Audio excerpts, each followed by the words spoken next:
A greedy ex-wife ends up screwing herself over. Our next Reddit post is for me via background. My ex and I were 3 months into separation. I kept suggesting divorce agreements, trying to find out what she would accept other than taking her back and return to being a doormat for her.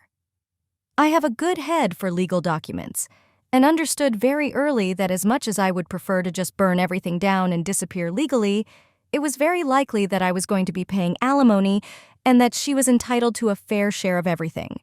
But in a no-fault state with no gender preferences, it did mean a fair share.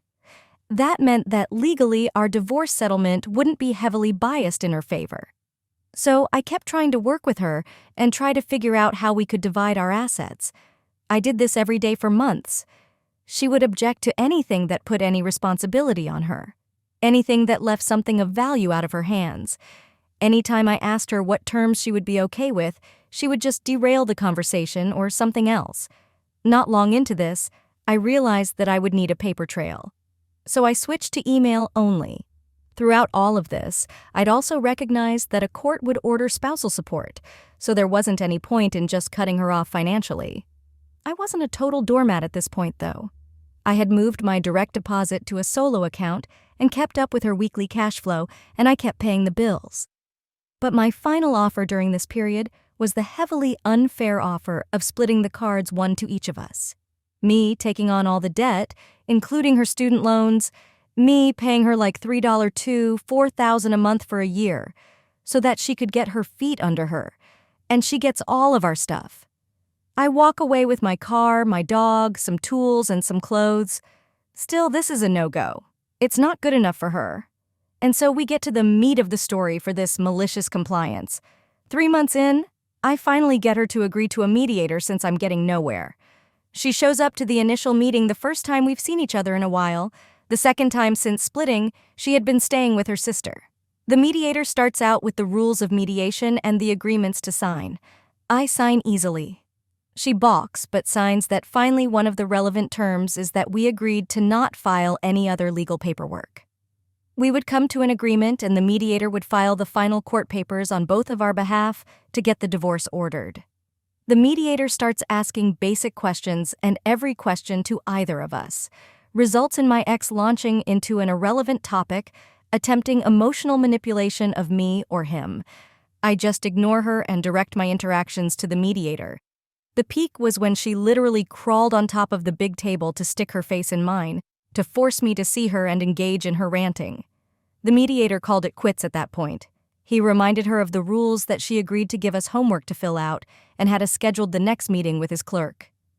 2 weeks out, 3 days later, I got served with a summons to court for a hearing over spousal supports. The summons shows the claim my ex made that all she had received from me in 3 months was $130. Oh man, that wasn't true at all.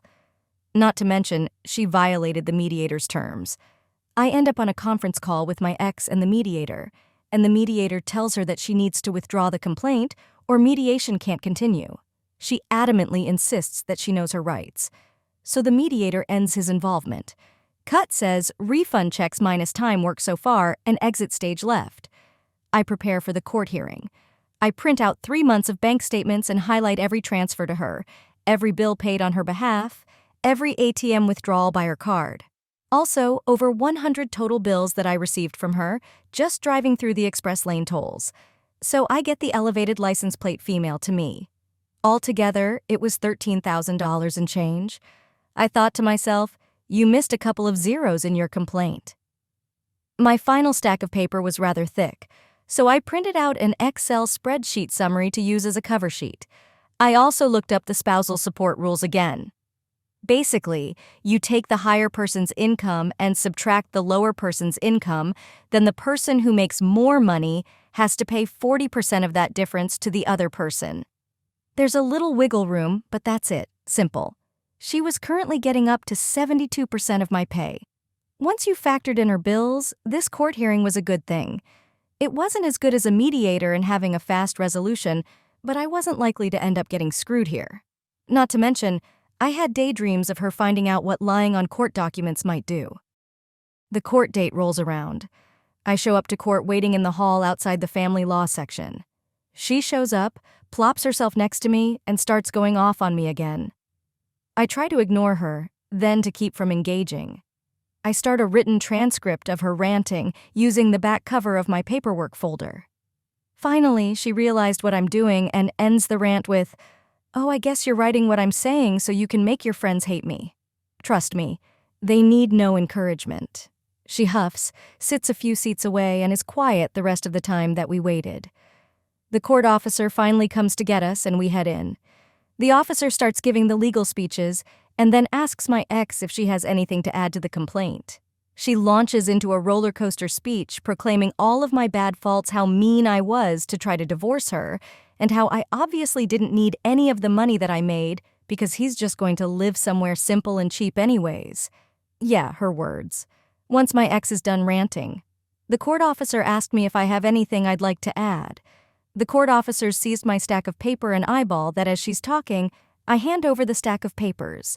Tell the officer that the summary sheet on top should help clear up the financial points in question.